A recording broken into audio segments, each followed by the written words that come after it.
mokili omona makambu likambu ya somo bandeko o esalami kamwa ekokamwisa ekolelisa yo ya kosakati ya mama o bozali komona mama o ya kufaki bakei kokunda ye na cimetière tango basilisi kokunda bazongi bafungoli porte ndaku bakuti ye atelemi na voile na robe o bataki na cercueil azokotala bango bazo bouger te somo ya yango to développer lelo mokili o esa makambu UNC parti cher ya mwana mboka Vital Kamerhe et Kabwani en deux parties. Côté Moussou Yemoko leader Vital Kamerhe a soutenir Fachi Beton, candidat numéro 20.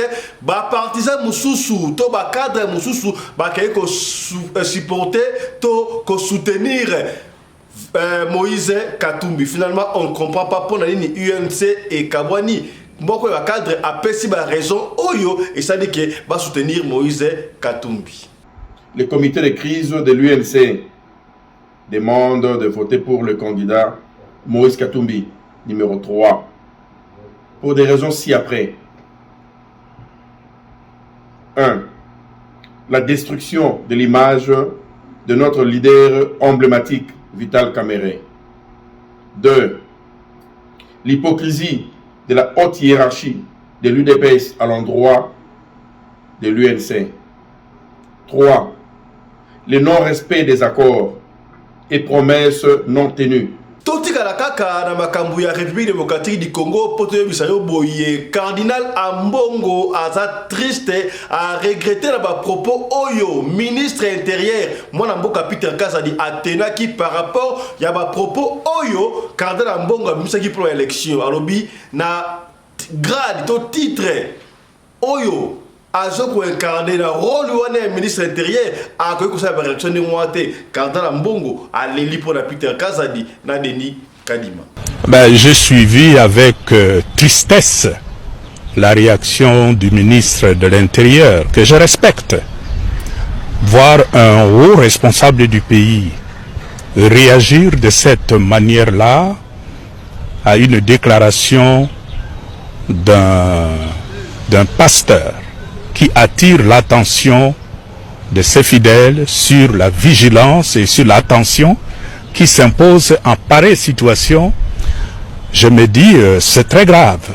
Kaka na makambo ya élection Zakaye Babaso abimisi révélation ça langage que yeze ya solo to ya lokuta lobi Moïse Katumbi Chapwe alingi atikela bongo mwana mboka le docteur Denis Mukwege pour remplacer est-ce que Kosimba te Kosimba c'est-à-dire ya solo to za ya lokuta Zakaye Babaso aleli sur le collé na utu ko information siko ya waboke on dirait Mukwege ndazo tika na compétition Moïse Katumbi azo longwa par rapport ya sondage nenge salami ke Moïse Katumbi pene dama pasi azwa mboka wana en tant que non originaire en tant que congolais mais non originaire.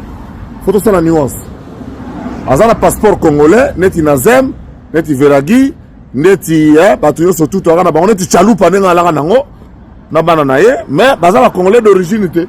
Donc ako comme président te, balima tika la Mukwege oh ye pe neti ka pe, on dirait moi qui Burundi ya na kati.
moninga na mwina ngolo aboya hydroquinone soki ezotambola basheri bazokoya mayanga na retrouve douce tendresse affection epa na yo nasalelo nini mpo ndimake na kupendaka sana shitakwacha pelende wenjoro Radio Collective ya Fiston, tous abonnés massivement, c'est validé.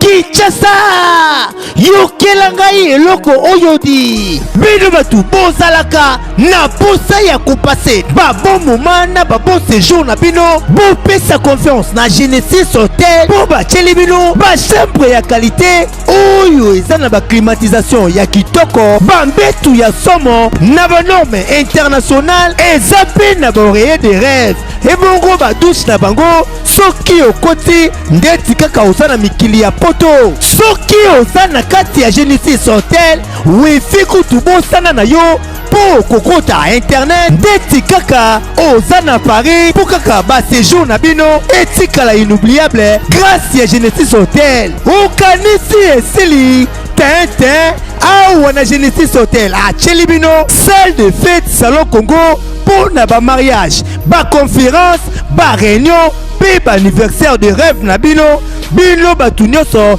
bolingaka kosala ba mariage ya kitoko po na etikala souvenir ya vie na bino mobimba bopesa confiance na salle de fête salon Congo po bokozala na bino de cité awa na salle de fête salon Congo ata boza na nombre ya combien bokozala na bino mobimba po musique eza au rendez-vous climatiseur elenda kaka ndenge bozomona batu nyonso bapesa confiance na salle de fête salon Congo batikala jamais kozala desidi tala awa na salle de fête salon Congo baza na bango na problème ya courant te po baza na mopanke na groupe électrogène oyo esalaka 24 heures sur 24 heures musique toujours au rendez-vous baza na espace moko ya balcon ya munene po na bino batu bolingaka kozwa mopepe kitoko po esala eloko ti ah oui masolo ya bakuzu botikela bango kuna kasi masolo ya salle de fête pe hotel ya qualité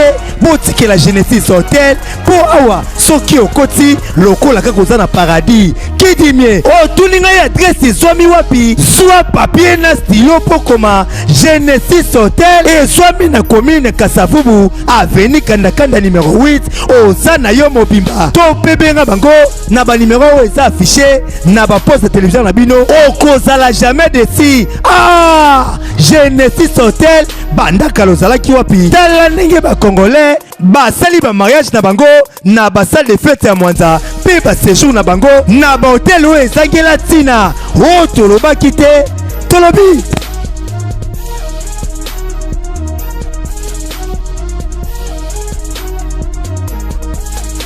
Mbote na bino bandeko balandi ya Radio Logo Télévision bisika nyos tubozwami merci na confiance un peu fidélité bo pesaka programme oyo Radio Lokole et pas plutôt kuta na kapo na kobeta masolo ya makambo sali koleka bongo na communauté na biso africaine en général mingi ya biso batu ya mangala kombo na ngai Fiston Pelende tata ya CDK to kuta na poko lelo pona kosolola kobeta la yo isolo oyo pesinga mutu ko swa tangu ba pesinga isolo oyo bandeko ngai boko na ki mutu ko swa alors tozo ko mettre attention na ba cœur sensible total la émission OT pour image et kolega awa ezali très sensible ya kosakalate comment est-ce que mutu ba ko kundaye mama oya ki ba ko kundaye ba kundiye ba ko zonga boye ba kutiye atelemi na kati ya ndako ayesa ki bango ba kende ko kundaye na mboka te ba kundaye bongo na ville esika zala ki ba ko kundaye na mboka tango ba zongi ba kutiye na robe na ba latakiye na ba rouge à lèvres pa kola kiye na ba gant pembe atelemi oh sobote bandeko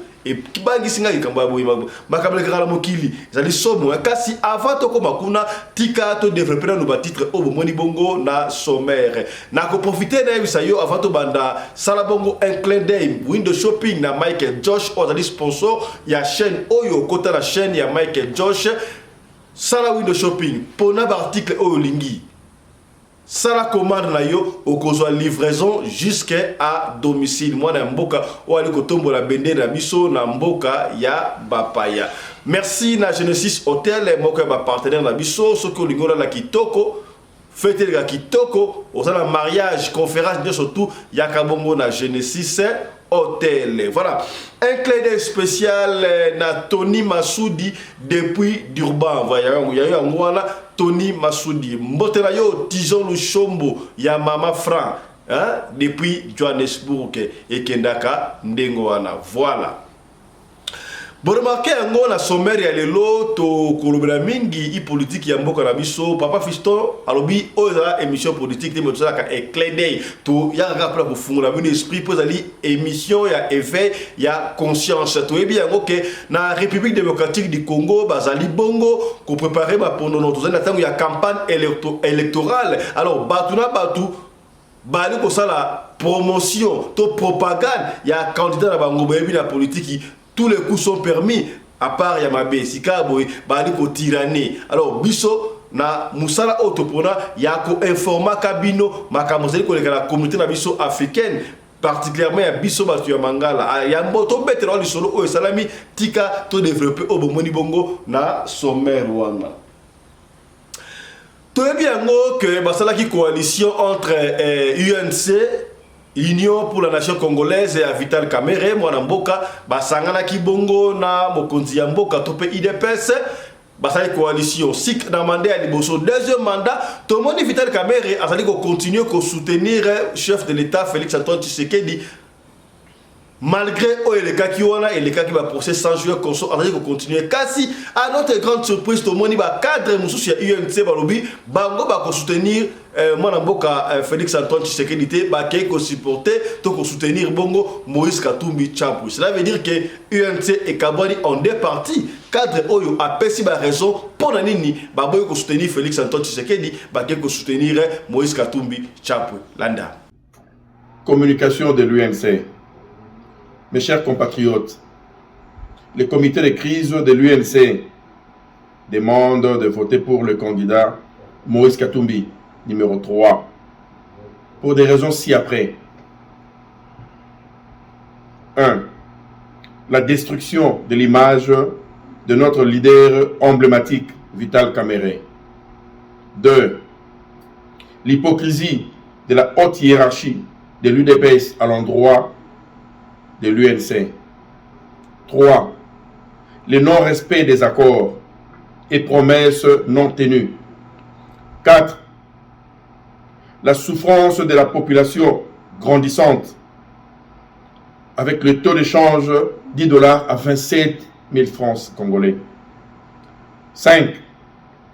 L'échec de restaurer la paix à l'est du pays et l'arrestation des opposants politiques. 6.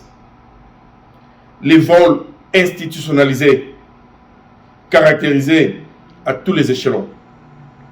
7. L'immoralité des membres de l'UDPS. Ces 7 griefs ont fait que tous les membres de l'UNC soutiennent actuellement le candidat Moïse Katumbi. Moïse Katumbi, c'est le meilleur. Moïse Katumbi, c'est la restauration de la paix. Moïse Katumbi, c'est la vie quotidienne des Congolais, l'amélioration de la vie quotidienne des Congolais. Nous disons numéro 3, Moïse Katumbi Tchampou, président de la République. Merci.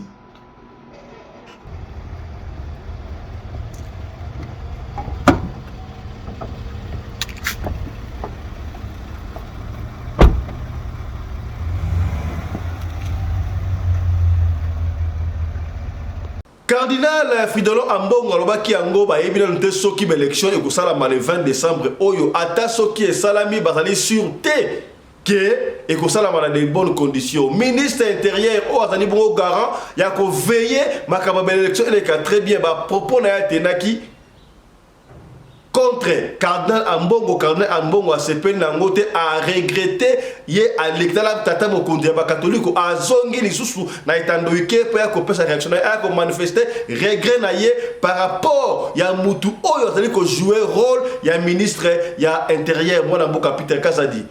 Fridolin Ambongo cardinal ya Congo à Leli Landaye. Ben, j'ai suivi avec tristesse la réaction du ministre de l'Intérieur, que je respecte.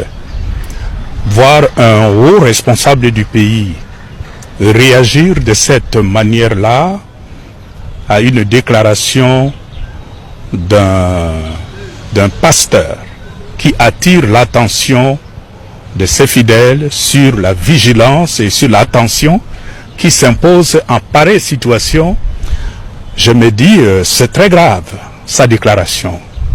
De la part d'un haut responsable, c'est très grave. Je crois que nous, en tant que responsables, nous avons le devoir de retenue.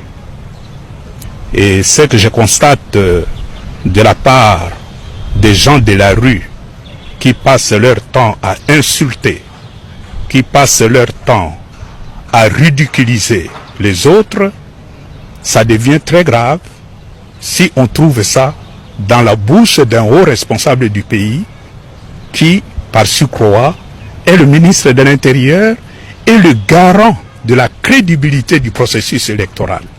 Je trouve que c'est triste pour le pays qu'un haut responsable à ce niveau-là tienne un langage pareil. Moi, ça m'a plutôt attristé. Je n'attendais pas ça d'un homme de son niveau et surtout de cette responsabilité qu'il assume. Les observateurs électoraux que nous envoyons aujourd'hui, c'est-à-dire l'Église catholique et l'Église protestante, dans le cadre de notre mission commune appelée MOE SCC Senko, nous pensons qu'ils ont une lourde responsabilité.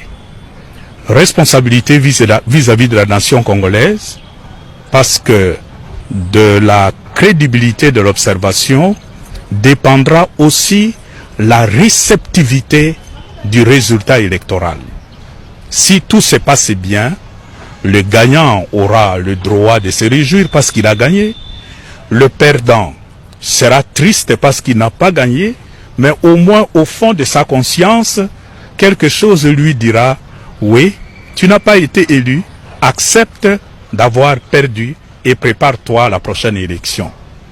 Ça, c'est vis-à-vis de la nation congolaise. Si les choses se passent comme ça, il n'y a pas de risque de tension sociale. Mais en même temps, ces observateurs représentent les deux églises qui les ont envoyés. Ils ont une lourde responsabilité, comme vous le constatez avec la réaction du ministre de l'Intérieur hier. Si l'observation se passe mal, mais vous entendrez tout de suite des gens réagir en disant c'est le cardinal, c'est le révérend pasteur Bokundoa qui sont contre nous, alors que la vérité s'impose d'elle-même. Voilà pourquoi nous disons que les observateurs qui vont en observation tiennent compte de cette lourde responsabilité, qu'il n'y a pas que leur crédibilité qui se joue dans l'observation électorale, mais aussi la crédibilité de ces deux grandes églises qui les ont envoyés. Qu'ils se montrent à la hauteur de la confiance que nous plaçons en eux et qu'ils fassent leur travail en âme et conscience devant Dieu pour que demain on ne puisse pas leur faire des reproches d'avoir joué en faveur de tel ou tel candidat. Voilà pourquoi je leur ai remis ce que nous appelons le code de conduite de l'observateur électoral à long terme. Totikala kaka na makambu ya maponono ya mboto betela oli solo Zakari Bababaso oto yebisika boye akoma kosala bongo na bureau ya première dame ya République démocratique du Congo Mama Denise Nyakero alobi na yebite ajuba fuiti wana wapi après ayoki lokola soki pe dali na sur na ye on ne sait pas il paraît c'est comme si Moïse Katumbi Chapwe alingi a désisté atike la bongo docteur Mukwege pour à continuer la présidence. Est-ce que ça dit à solo tout à l'okuta pour aller encore plus loin a bengi na batuba voter candidat numéro 20 entre parenthèses to retour extra no kakasi na ali ko comprendre on suppose que la miti oyebi to yebi yango que Zakari Bababaso ali ko soutenir bongo mwana mboka Félix Antoine Tshisekedi o ya sali candidat na succession ya poste wana o yemboko azali. Moi c'est que je ne comprends pas. Na éviter Batu mingi oyo ba soutenir président Félix Antoine Tshisekedi au lieu ba ça la propagande ya candidat na bango numéro 20 bazo tirer beaucoup plus na ba candidat mususu ko diaboliser oh ya étranger oh ni non c'est pas ça la campagne éviter ce qui peut nyonso ya li permis to nini ya bon se concentrer à kolobela pour la candidat na bino ba réalisation oya sali ba candidat mususu bali ko finga te ba ko sala te ba ko démontrer mais bino pe bat oyo bo soutenir moi na mboka président sortant Félix Antoine Tshisekedi na oyo candidat numéro 20 bo vantaka beaucoup plus ba œuvre oya sali soki atongi banzela soki asala ki boy bo la musa yango na mutu ya batu po jour ya maponono à partir ya ba réalisation wana bato ba réélire kasi tango bozo kendaka na kofinga ezo maloko la moi bien te pona ko kadiosha qu'on nous c'est pas sa campagne. Bon vanter beaucoup plus. Ma œuvre ya candidat la bino là c'est réalité. Na éviter na lobby kaka. Mais bino ndem pour couper sa raison. Landa Zakari Bababasu. Ndenga le expliquer. Bama sa na ye lisusu. Na ye lisusu po ya sike yali. Bandeko, toaka na mboka moko wana. Toza kaka na mboka moko wana. Toza na mboka mibale te. Na utu ko information siko ya waboke. On dirait Mukwege ndazo tika na compétition Moïse Katumbi azolongwa par rapport ya sondage nenge salami ke Moïse Katumbi pene dans moi pasi azwa mboka wana en tant que non originaire, en tant que congolais mais non originaire. Faut ça la nuance. Azana passeport congolais, neti nazem, neti veragi, neti batu yo surtout na bango neti chalupa nenga la nango na bana na ye, mais bazala congolais d'origine te. Donc, encore comme président, il m'a dit que la Mukwege, oh, il est pénétika, on dirait moi qui Burundi est na kati. Bon, Toboy bango te basa na bango basa na makamna bango ndenge zaleli, mais Toboy ka ne ba comme président mboka na biso. Ki président de to ya on de to boya. Ki président de to boya, zala na député comme no ministre, zala no commerçant, sala tout lingi, talaka bende ne bangi na mboko. Mais qui président de to zo linga zala ka de père et de mère Potos à la l'aise. Batamoukwege m'a dit mais la vidéo m'a fallu. Moi j'étais dans la salle. Le 28 février 2020, fallait à Betaki na Bercy, na Arena, donc na Bercy à Moukié. Ba recette nambu je crois 20% ba recette F victime à Tindagiango et pas à docteur Mukwege à l'époque tant qu'ils ont réparé ma plan. Mais boye ko zoyango bo rafraîchir ango jour wana le samedi 25 novembre na salle fallait atikala jamais ko ça l'allusion à politique. Il a parlé du Congo, le Congo est là, la Côte d'Ivoire et l'Afrique. Donc bodiembe la eti ma diembe la te théorie que Moïse Katumbi a retiré la Mukwege mais ngai na ne sengo ya plaisir à trop ça dit que kana ligide que jour wana voter massivement Félix Antoine Tshisekedi Tshilombo. Comme ça, pour la pena pour la. To pile bango pena pile. Ba pour la pena makasi. Donc jour wana pena ko bazo kutu raison te il faut pena caresse la ya gaillard. Ya vote. Moïse alinga tike la Mukwege. Balima diembe la fali na vidéo ya Bercy. Bercy à Moukié. Or, tozana masolo siko yu arena ya samedi. Makama Mukwege ya la ite na kati makama mutezaki te. Donc, fallait à salir publicité na yete. J'étais dans la salle. Ma trop, hein. Tona mboka moko nogo. Tona mboka ka moko. Moïse a otika la Mukwege. Wana mindele va convaincre bango po amoni que Moïse est kokate aussi mbate. Pardon, nanga na kosi sa bongo te. Sans qu'il n'a pas sa mention spéciale dans Jean-Pierre Bemba. Jean-Pierre Bemba Gombo, franchement, Baimoto, on se prend les pensa donc, aux hommes paient sa peine entièrement, Igwe, Jean-Pierre Bemba, aux Anagua. Jean-Pierre Bemba, merci à trop na oyo sala, na moni bosangana baleki, bagilwando, baleki musu bambiaka musu Équateur, pour moi, mboka Félix Antoine Tshisekedi Tshilombo. tozaka na mboka moko bango ba na 3-4 tozaka na moko tokoti quand kendete on va voter Félix Antoine Tshisekedi nanko le 23 il faut to lia bango pena na urne l'arbre damé elle ka ba belé mame to luka se ba mère to kono funa bino wapi to funda bino ba mama leki azabi na Zambie mama leki musuya o kuna azabi na Burundi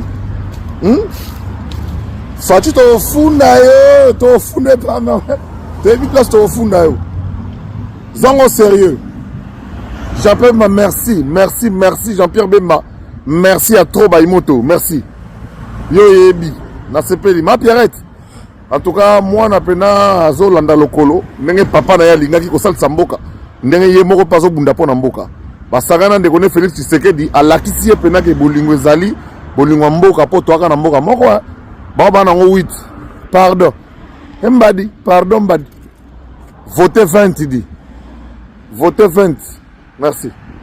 Nous disons ceci, Moïse Katumbi n'étant pas d'origine congolaise, les parents ne sont pas d'origine congolaise. Donc, comme ces parents ne sont pas d'origine congolaise et que le pays est en guerre en ce moment, nous voulons avoir quelqu'un dont nous connaissons les parents et là où ils habitent. Nous connaissons là où habitait le papa de Tshisekedi, nous connaissons là où habite sa mère. Nous pouvons donc y aller.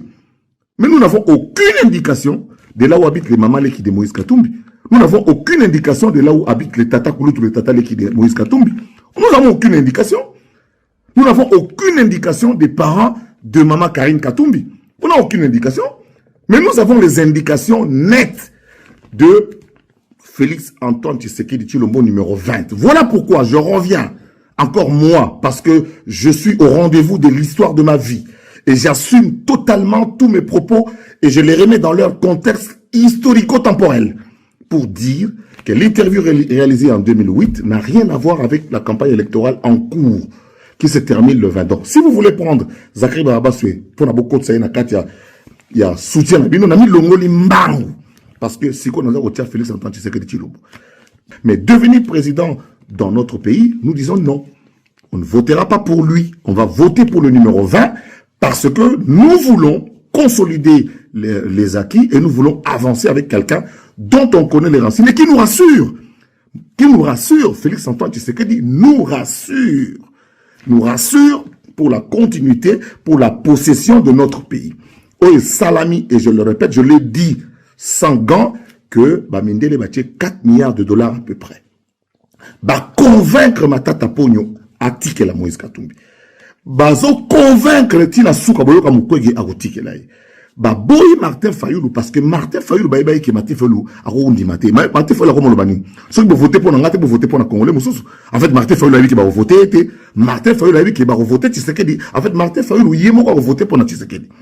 Donc, Martin Fayoulou, ceux qui vont voter, Ngaïté vont voter Congolais, vont voter Moïse Katumbi. Donc, Moïse Katumbi, Azamo en abisoté. Mais c'est Congolais. Le rôle Nazem, le rôle Vera Guiozana MLC, le rôle Namsuna Rotanga, le rôle Nazem, président Nazem, Namsuna Lubumbashi, Tozape Nabatouana, tout Bazar, oh, Bazar, Congolais d'origine, mais qui ont le passeport congolais et qui ont acquis la nationalité congolaise. Oh, le ministère Affaires, il y a intérêt à ça. Bon, voter Fachi, il faut qu'on m'envoie un téléphone. Pour ceux qui bimi zo bima kombote, il faut taper un téléphone 20 2 na 0 bimsa elongi na kombo. Ya Félix Antoine Tshisekedi Tshilombo, moi na maman Marthe na ya Chichi. Nous tous on a vécu en 2018 toutes les péripéties oyo ba monisela Moïse Katumbi passi. Mais Félix Antoine Tshisekedi Loyer a beaucoup interféré, cour constitutionnel et puis sa nationalité. Ba reconnaître et ba aligner.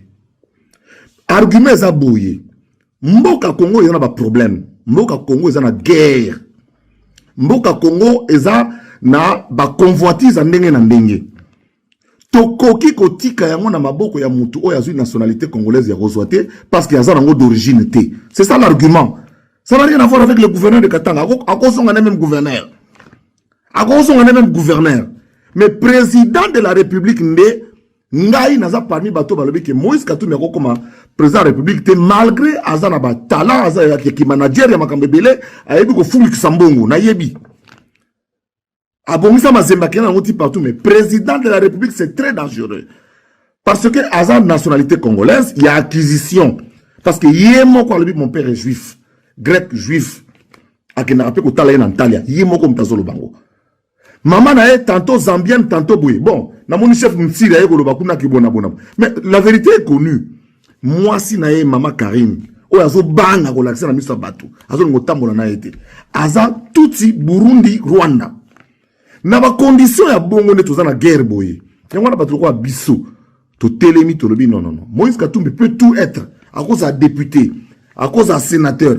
Mais à cause à la président ya institution T. Vous comprenez? À cause de la présence institution T na Congo ya lelo ya 2023. Autocote en 2024. Yango na to soutenir Félix Antoine Tshisekedi Tshilombo. Arnold Schwarzenegger, Otto Yebi, Aza d'origine autrichienne, je pense. A comme gouverneur, très bon gouverneur, il y a Californie.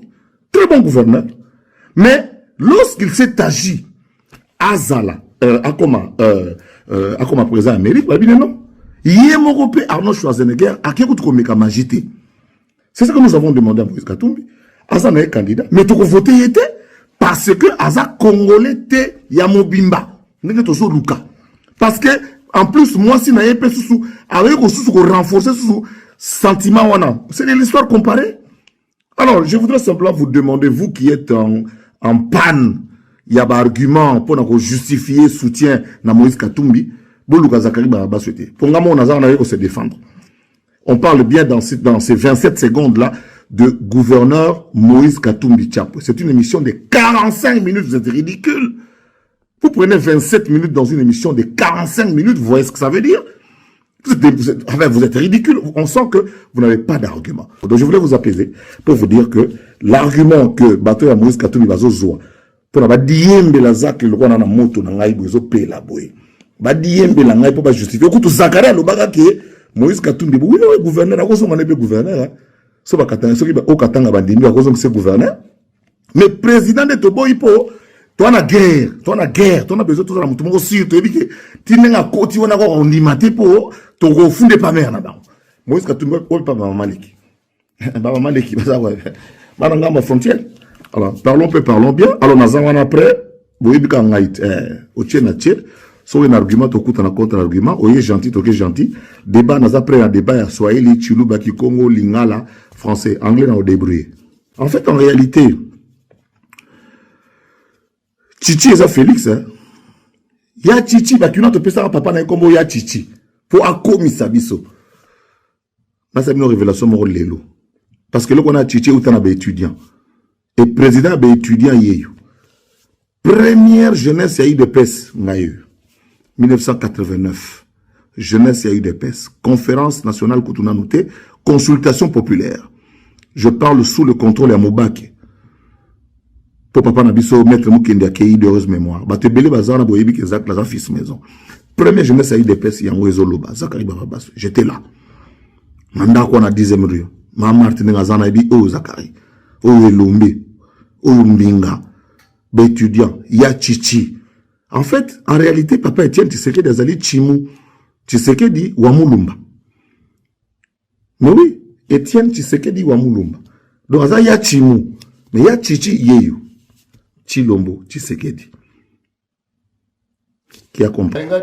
Inspecteur Otalagangai Pepo. Il y a sérieux, il y a lutte contre la corruption. Bisobandouli, c'est un la bafako awana. Bafako yozo baketo attaqué wana. Bangone penda bafandisa masolo kota banduliste. Ah. Quand on parle de corruption, j'ai comme l'impression qu'on indexe l'autre. Mais quelle est la corruption qu'il y a en soi-même? Et quelle est la façon de combattre la corruption aux ana katina motoye moko?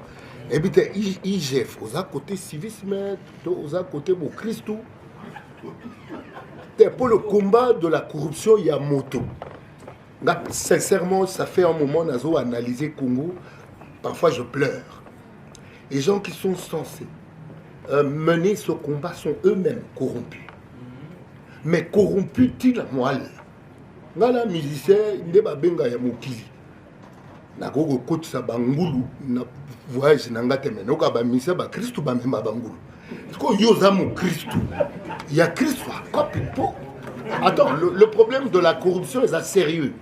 C'est pas un problème au Togo, le Bakeo, Bango, Bango biso toza, pesa biso na moi bokonzi moko tala. Pesa biso moi bokonzi otala. Est-ce que tu connais bien le quoi tu yawa? Bon, la question est celle-ci. Quel est le vrai combat et comment le mener? Parce que nga yemba zoro, mbongo ya l'État, il y a le bengana yote. Ce que moi c'est à mon inga et sengelo respecter. Boyoga zoro te. C'est-à-dire ce combat, moi je le mène déjà, mais il faut que l'on trouve une plateforme. Il y a aussi l'ango ya solo. C'est-à-dire qu'on peut s'attendre, biso te mesani au sommet, deux fois le bâtisseur. Kaba fa kwa wana. Est-ce biso na kati na biso tokomi sokolande nini? J'aimerais savoir comment tu sa plateforme au banda. To yé to lobela na penza bo tim bolé to bima to ko ga sa baninga. Merci beaucoup. Voilà. Ya to ko mettre lorsque li solo et pesinga mutuko soya ko sakalate makambu oyo to ko mwana mukili oyo sali makambu ya tangu batindeli nga image oyo batindeli nga video oyo nga moko epesinga mutuko soya ya to ko mona makambu ya marque na mukili oyo to uti ko lakisa bino à plusieurs reprises. Eza na chaîne na biso awa mama oyo azonga na Congo Brazzaville, papa oyo azonga na Cameroun, biseke besika boya ya lisolo oyo salami pe lisusu na Cameroun bande ko pesinga mutu ko soya ko sakana te. Mama moko akufaki, on ne sait pas akufaki par quel moyen. Maman a akufaki, une grande dame, hein? Maman mukolo akufi, il paraît ne balobi alobaki bakunda ye na mboka na bango te parce que bango ipanso comme takufi fallait pas que le kunda na mboka na bango mais ya boyaki alobaki bakunda ye kaka na ville sika fanda ka to ebite raison nini ye mama oyo na Cameroun alingaki bakunda ye kaka na ville wala ya pa pesi mutuko swa balobaka nini mingi faut otosa baloba ya mowai n'est pas ndenga atikaki mais bango batosi yango te to ebitaki coutume to ndenga nini mama oyo bazuye bake ko kunda ye na village kuna bakundi ye en fait vous avez village, vous avez à quelques kilomètres. Bakundi mama oyo très bien. Tango bandi ko zonga yaya, bazongi boye, bakuti na lupango batu bali ko ganga. Batu bali ko la sous avantage. Moi na yoko temia ba fungola ndako bakuti mama oyo telemi na ko ya to kote na image otala.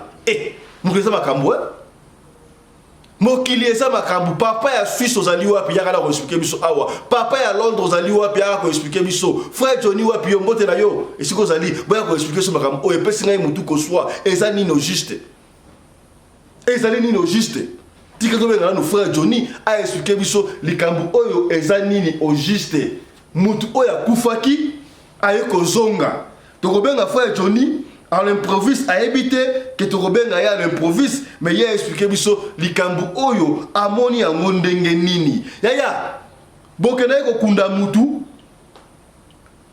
bozo nga boye bokuti na kati ya ndaku na bilamba bazaki voile na ye balatisaki ye wana yango ba okuta ya na kwa mir atelemi azokoloba te miso e bouger te e fandika ndengo wana mutu vivant et pesi susko le ya kosaka ya likambo pesalama déjà. Je me rappelle to beta beta solo de awa déjà salamaka na Congo na commune ya Bumbu Bumbu to ngiringiri quelque chose comme ça. Moi na moko ya moins de 8 ans moi na wana kufaka on se rappelle plus ça kala akufa la condition on ne sait pas moi na ngata kufaka bake ko kunda na cimetière ya Kitambo tant bake ko kunda bango kutuza basikunda bandi ko zonga bako babiko mena katana ndaku te ba o batika na bakena cimetière wa ba fala libanda to bakena cimetière te mutu mo katana ka likolo boy et à l'époque est-ce que vous avez pour toi c'est Sadelmi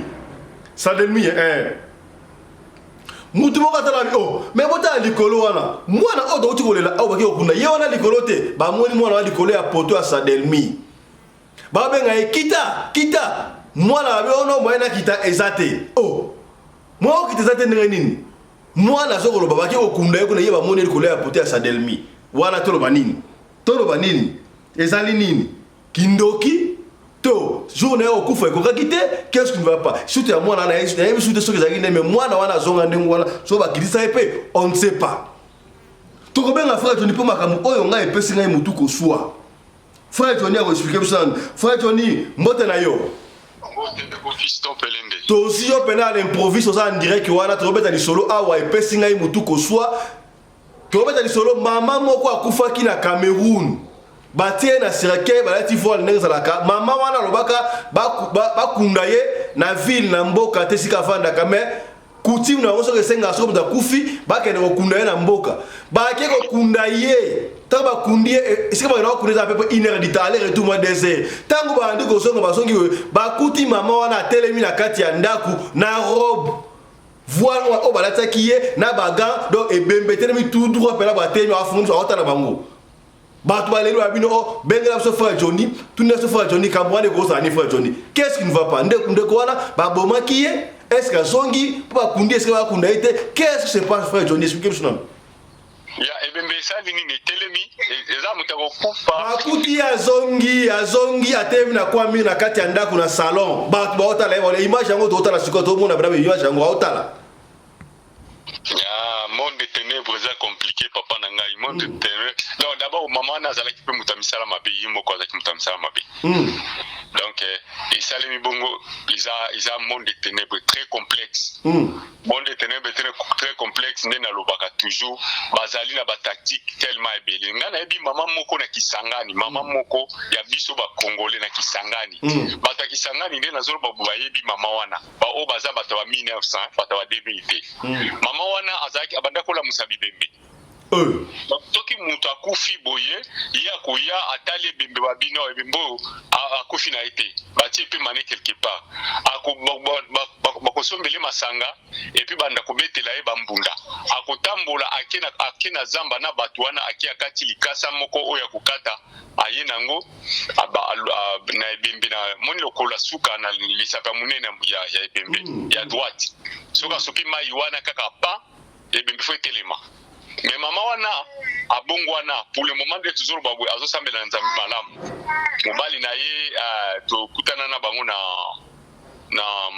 mboka mo mambutu kao na bisaka bino kina kausaka zamba moko na prière na kacha mboka ndo tokutana na mama wana mais soka so expliquer makama monde de ténèbres c'était vraiment compliqué abi ya batu mususu bakufa kana bango te bazoka ka pema na bango bakike ko bomba quelque part soki ba bombi yo ba lali so bongo tango bazolela ozoyoka makam nyonso bazosala ozoyoka me okolo bate bazuyo bake ko tiayo na mabele yo zo mona ndingo zo kotela mabele moza na réclamation to za ka ndingwa na butu bango bakoya babimisio bakenda mobimba ndingo mona kesalema kepa ya papa na biso bajoko c'est ça ba misusu basala ka ndenge ni bakolongola molimo naona kati batelemisa ngo na simandako yo bazolelao mais yo bakangi basinga na simandako batio basinga sot na nzete moko bo hotelemiwana bazali compliqué batwana.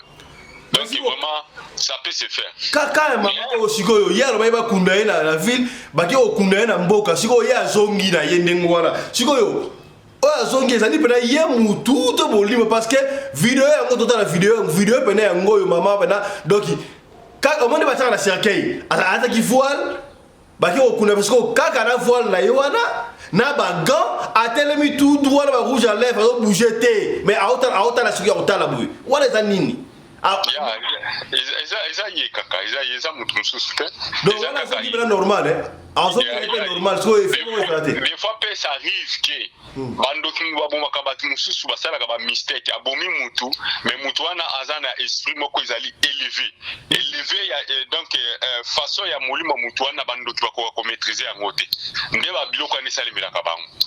Donc bakoko boma mutu kufi nao mais molimo no ba ko maîtriser yango te. Donc eza batu mususu bazalaka au Bible lobby bana ndaka azala ndaka mais na ba erreur auto sala kaka mungu na profiter abomiyo mais ko bomayo akoko maîtriser molimo na ote c'est ça wana makambo esali mwana monde tena wana ndenga zongi donc c'est fort possible pe zongi na ndaka na ye abalova na bana na ye vie comme normal mabete ce qui ezali que ba prier ya prier prière makasi bazana bako prier pour naye molimo naye zongi na kati na nzoto naye akozonga naye normal eza extraterrestre eza ka nzoto normal yo kufaki bakundaki yo te yo kufaki ka wana nzamba zongi shebe yebena bake ko kunda ye azba yo kuta ya zongi atelemi debout. Yeah, ça peut se faire. Bon, babiloko ba magicien basala ka lokola ba bingo beaucoup tissé na mabele après ko côté na mabele bimine quelque part. Si tout le monde a kango. Et ça babiloko moko réalité ça les malgré ça na esprit mais ça les mafiso ko affecter corps leur physique. C'est comme ça. Voilà, merci frère Johnny toujours à l'improviste. Na éviter sur le camarade Bakzali pour entre toujours à l'improviste pour les misabiso. Pepe singa mutu ko soit bande kereben na so frère Johnny rapide à vous expliquer biso. Dans ngolo ko na robakisa kaka babanga te nzoto ezaka nzoto moko demo asala ka nzoto te satan asala ka nzoto te nzoto ezaka nzambe mutu asalaka mais satan ye ajuaka na kati na esprit. Voilà, ajuaka na kati na esprit mais nzoto wana ezaka le même corps ya mutu oyo bakende kokunda eza nzoto naye ezate ke ya akomi fantôme te aza fantôme te ezaka ka ye soki bakosimba bato ya losambo bazana na babondeli bakobenga molimo ne kozonga na nzoto naye akobika po mama onga na zoloba ye abandaki kokende na zamba soki bandi kobetela ye ba mbunda akoti na zamba ke ya buki matiti ya ye atie na lokola droite olamuki c'est que ceux qui nous ont le pouvoir on a kozongisa mutu na bomboy bon naloba ndoki penda te molimo ba milimo mususu eza na pouvoir ya kozongisa mutu na bomboy mais combien a plus fort notre Seigneur donc il est au-dessus de tout donc il peut le faire ndeko ça la ndenge nini kasi et ça la ndenge maman azongi atemi lokola fantôme soki mutu azongi ezala on a perdre la conscience ezala nini ba mona mukilo mususu ndenge ya bamingi bazwaka mutu na bango bamungisaka ngo po akoka ko rencontrer makambo oyo ya monaki te mais avec le temps ce qui Seigneur asungiye mutu na ye kozonga normal pe banda kolwa makambo ya monaki est-ce que ezate ke baboye ko tosa baloba ya mowe et passer moment la ba kundanga na ville ba ba ko kunina mboka bon toutefois makambo ya maloba ya ba wey ezalaka pe impact parce que la parole, notre parole ici a le pouvoir. Donc la vie et la mort sont au pouvoir de la langue. Ndenge monaki Joseph alobaki na bana Israël soki atabino bonkolo bokobima na mboka oyo bolongola mikuwa na ngai bomemango na mboka nanga. Donc ça a un impact. Soki basalaki yango te elingaki za na ba conséquences moko bo quelque part. Mais comme batosaki ekeka ndenge wana. Mais dans toutes les façons na kati ya monde ténèbres comme il y a beaucoup de tactiques là biso vraiment tokoko kota makasi mingi te soki nzamba fongoli o misute mais etoyebi kaka o tokoko loba mwa likolo ezaki mama wana d'abord azalaki na nzambe te et puis d'abord ceux qui azalaki na molimo o ezalaki très fort côté ya komaki kuna bakoko rejeter ye ndenge monaki mwana mwasi wana ya ngula aki atamboli na bamboka bateki ba rejeter ye. J'ai aussi une histoire ya mama moko na mai ndombe na laki mai ndombe azape na viti lelo ba ebomaki akoi na mai alimwe akeya tolo mona mai soki mutakufi boluke 3 jours bozomona ete bokomona ele suite parce que bembe koma déjà musika etoli alors baluki mama na ti bamoni ete nzoka mama wana mobali na ye mutu abombisaki ye ateki ye azue na mai abimise quelque part comme kotambwisa ye mokili mobimba baboya pe kosomba mama wana bake kotika ye na kote ya yumbi bato bayebi yumbi na likolo kota babolobo kuna batiki mama wana kuna na lokolela batiki mama wana akoma kosala bamisala na bilanga batu donc na lokolela bamonika mutu moko lokola mutaliboma azane bakomi kukabele babiloko bakomi zoya kenda bamisala alors bana mai ndombe bautaka kuna bakendaka na kote ya Brazzaville kosoma bakartouche bamoni elongi wana après beaucoup d'années babi elongi otomona kasi comme elongi ya ser na biso moko bakufa na mai ndombe mais moi pe batu nizate balika na kaka mais moko ekoza courage abino ngai funa tuna ser wana po batu bakoka na boye te akia tunie ser est-ce que yo kozala komo na onani c'est on a pesi komo na po ayeba ki komo na normal ndenge zala abi est-ce que yo uta côté quelque part uta mai ndombe te to tozala ser na biso moko boye na mai ndombe alimwa kaka boye te bakate place azali mais akoyaka na mai afandinge azoko ko reconnaître te eloko nini oyo e pasaka kati mais ayebi ke bande kone bazala mai ndombe afandi abinono ndiwana abinono yebisanga place zo fanda amemi pas mutu apesa ki place abandi ko lakisa atuni papa na biyo fani na mama o est-ce que oyebi azande ko na bino habite biso to yebiete to moneka na balabala azana ka mutu moko azana mama wa to zui to pesa place to sala kana biso na bilanga nde mwana na akomi kolandela bino nono ngali kamboyo il faut na koma na village nazwa batu baya kokomi baya kotala mutu ake na village abeki lisolo na village ba moni lokwa mutu aliboma babine no yoza fu mutu koya na maya kufa oya koyebisa biso kazana nini na mboka wana alors batu pe atembe babino biso foto kende mbalo tuzo kende to kutana naye ba yepe ba luki place azalaki bakutani na ye mon frère mezalaki mubulu exact ezalaki ye akomo reconnaître bande konaye ainsi de suite mboka yindi donc il va comme faire des autres ba yowana donc vraiment ezalaki panique. C'est ça le monde des ténèbres. Ceux qui osent mutoza na molimo makasi bakoko bomayo mais bakolia yote. Problème est quand ne bango bakotelingana ti baki basundolo quelque part. Mais ceux qui osent no mutu moko za lembelele na molimo no bakolia onde bakosalo makambo bango osala. C'est ça, et ça la réalité. Voilà, merci beaucoup frère Johnny Merci maman. Voilà, bande ko sikola tikelo bota la sikoyo video ya mama oyo baki okunda ye. Baki okunda ye, bazonga bakuti ye atelemi na kata ndako. Kaka na bilamba robe voile oyo balata ki na tirke bakundi ye kuna, bazonga bakuti atemi na ba rouge à lèvres, na ba gant temi tout droit. Tala image oyo ya. Kobanga ba cœur sensible, bota la tepo, mabe okota. Landa.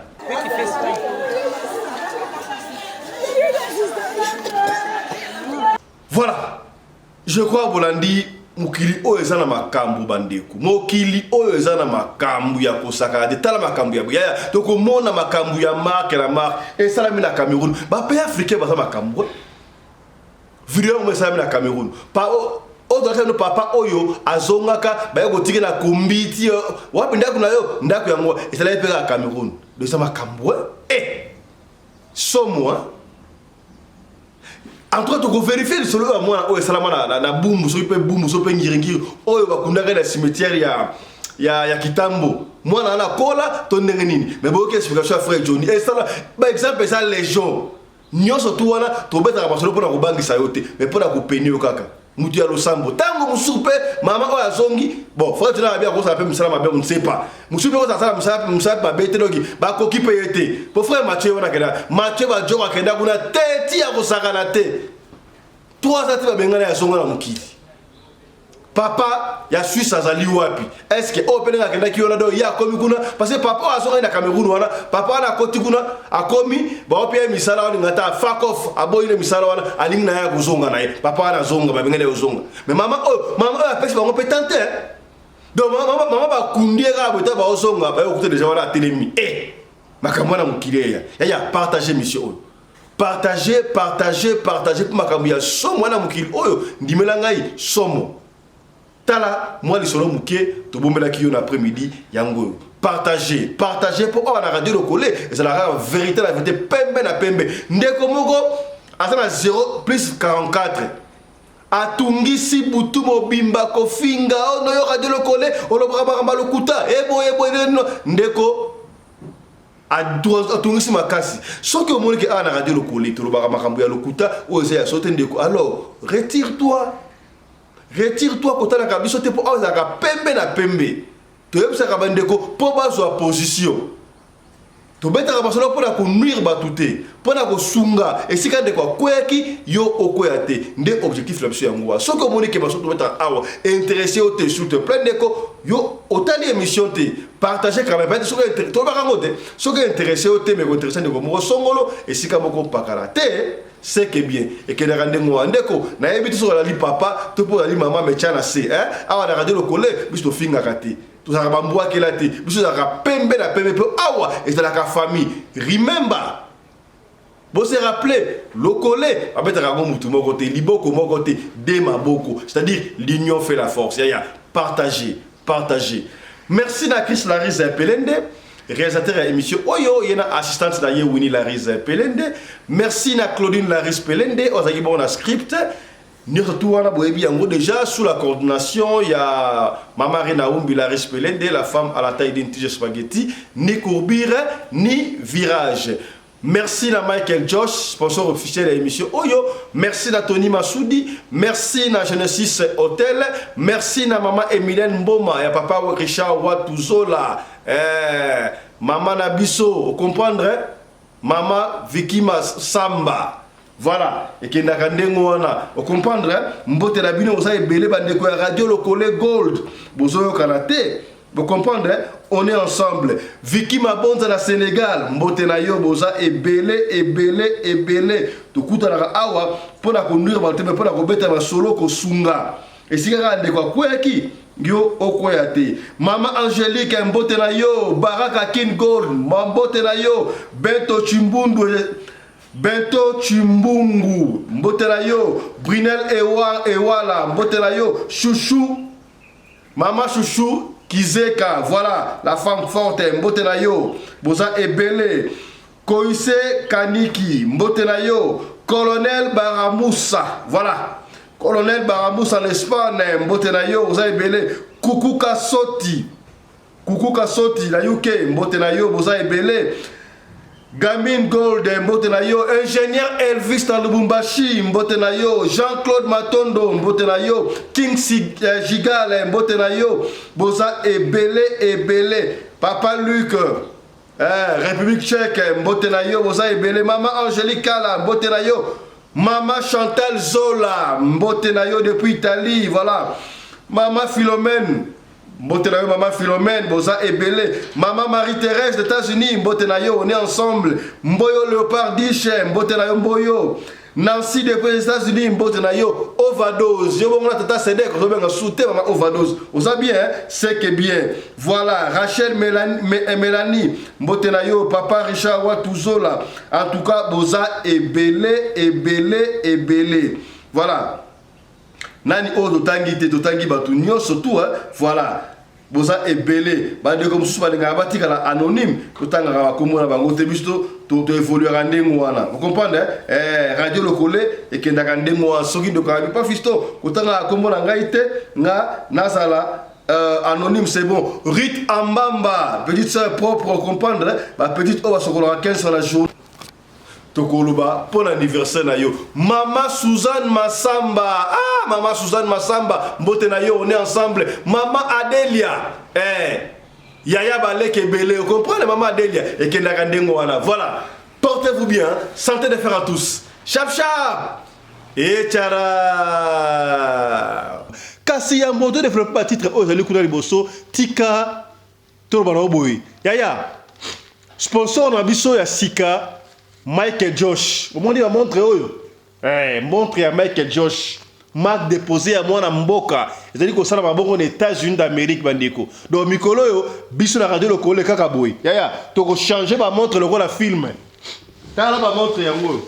Ba montre oyo et wuti États-Unis d'Amérique. Et pas un sponsor na biso. Yaya, to ko changer ba montre le la film na radio lokolo. Na to kata moko na sachet sikoyo na lata ya mboto loba. Tokate ya ngona ba sachet ya o sponsor na biso ya mikolo oyo tolingi bana ya mboka ya yo biba kala na mboka oya na mboka ba paya ozo idéologie te yo kaka bilamba oui c'est vrai que là c'est ma bête mais idéologie no créa pour la mboka tala moi la mboka Mike George Mike déposé na ye bon moni yango montre là ça qui yango wana radio le collé ye a commis deuxième sponsor officiel après maman Charlotte Caputo. Mike Josh ezali marque déposé à moi na mboka o ezala kaboro na États-Unis. Ezaka ka ba montre te bandeko. De bomona wana. Mike Josh ezali ba t-shirt, ba chemise, ba polo. D'autres na ba soulier ba sapato. Kaka de boîte ba griffe so griffe songolo pakala. Siko o Mike Josh. Pour aller encore plus loin pour na ko faciliter bana ya mboka, bana ya Afrika. Mike Josh a un partenariat, tout actionnaire, moqué actionnaire, na compagnie au Visco. Baby Visco est une compagnie au wax hollandais na Hollande. Yaya, talandenge moi na mboka liko tombo la bendele na biso na mboka ba paya. Mike Josh. Donc bino ba bateka ba wax hollandais, au super kingal ba so bangon na cher. Commandé yango à partir à Mike Josh. Numéro ya ngwa to tili yoba. Numéro yango wana bo benga Mike Josh direct. Benga Mike Josh direct. Soki bo ngone le kate benga biso na radio lokolo télévision déco. Yo toko tia en contact na Mike Josh. Bande wana boutique na France, na Belgique, na Espagne, na Kinshasa, na Afrique du Sud yaya. On a besoin de faire une boutique à Mike Josh. Parce que OK na mo le béret d'Afrique du Sud. Awa to na mikrim susu o ko mona courant magasin ya Kombo. Alors, yo soko lingo za mutali boso ya ko fungula magasin na Kombo ya Mike Josh. Ya mwana mboka benga Mike Josh ali wa to benga sur radio lokole. Ya o ko so ba montre. O ko so ba super wax hollandais. O ko so ba soulier à Mike Josh. Ba chemise ya bien. Tola takabana mboka Mike Josh ya kutu na biso doyen Mishokoto combien kutu Mishokoto c'est que bien Mike Josh. Donc à partir ya lelo congolais nyonso tout africain nyonso tout mwana mboka yo zali fan ya radio lokolo ya benga Mike Josh. Tout ça là effort ata fan moko ya radio lokolo zala eloko ya Mike Josh parce que Mike Josh a son supporté télévision Oyabino, a son supporté programme Oyo radio locale. Tala. Donc changer na film. Comment ma montre yé, ba polo et yé, ba t-shirt, ba soulier ya Mike Josh. Donc Longonia ezonga et pas moi na mboka Mike Josh. Kuru doyen Mishokoto, combien c'est que bien. Donc pour beaucoup plus de détails, quand moi je changer ma montre dans l'émission, le Mai, Mike Josh, Marga, Moko, on a un problème nous les Congolais. Tolingara ko la griffe ya bapaya. Ta sika griffe ya mwana mboka, to tombola bendele ya mwana mboka. Ba konzi, bo na biso na Congo partout. On a ta montre kombo nini. Là ta montre Mike Josh. Vous voyez ngai? Ya mwana mboka. Est-ce que différence y a bango? Biso bango différence yena. Bo combien? Mike Josh. Benga na lombango, na boutique. Oteka kanyoso, oba oteka marque oyo benga. Osala salon de coiffure, koto osala suki, koto oche moi étagère moko te rabloka ya Mike Josh. Te to supporter ça pour tout supporter mwana mboka. Voilà, o toloba kite tolobi.